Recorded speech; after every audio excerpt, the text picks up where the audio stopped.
For the night shift staff at a remote highway dhaba, the job begins with a series of mundane benefits. The hours are quiet, the pay is reliable, and the owner never visits. During these early hours, the staff is isolated from the outside world.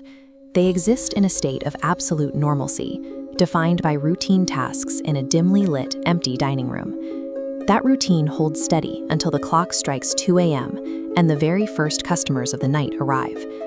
This architectural map shows a statistical impossibility. Every single customer entering the building is a one-to-one match for a member of the current working staff. Behind the counter, the living employees freeze. Every worker makes eye contact with their own duplicate sitting across the room. This is a rigid, localized ecosystem rather than a typical haunting. By analyzing the mechanical rules of this environment, we can see how it traps its victims in a permanent loop. To understand the anomaly, we map the kitchen and booth too. The living cook works the line, while an older man orders coffee in the booth. These are not clones, but dead future versions. The cook who suffers a fatal heart attack 30 years later. A different set of parameters applies to the busboy cleaning the tables. He is currently a living teenager, but his counterpart in the booth is silent and knowing. In this case, the tragedy is much closer. The busboy represents a version of the staff that will quit next month and never be seen alive again.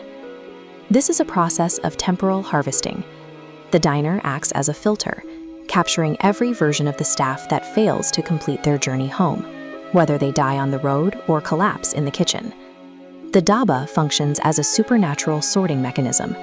It organizes the doomed iterations of its employees based on the specific timelines they were never allowed to finish.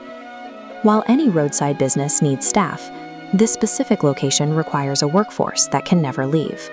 This flowchart tracks the workforce cycle, following the living employee through their fatal incident. In the transitional phase, the dead version returns as a customer, served by their living self. Finally, the loop closes. When the living version dies, the customer becomes the permanent staff.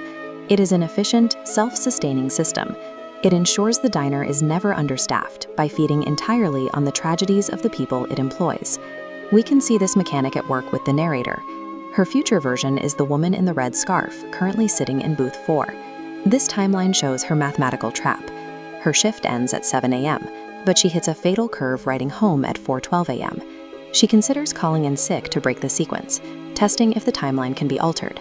But the duplicate in booth 4 is already holding her name tag. She is wearing the same uniform the narrator is wearing right now. The presence of the uniform proves the cycle is already complete. The version of her that didn't make it home is already waiting to take over the next shift. The mechanical reality of the dhaba is that there is no escape from labor. For these employees, death is not the end of the job. It is the moment they finally clock in for good.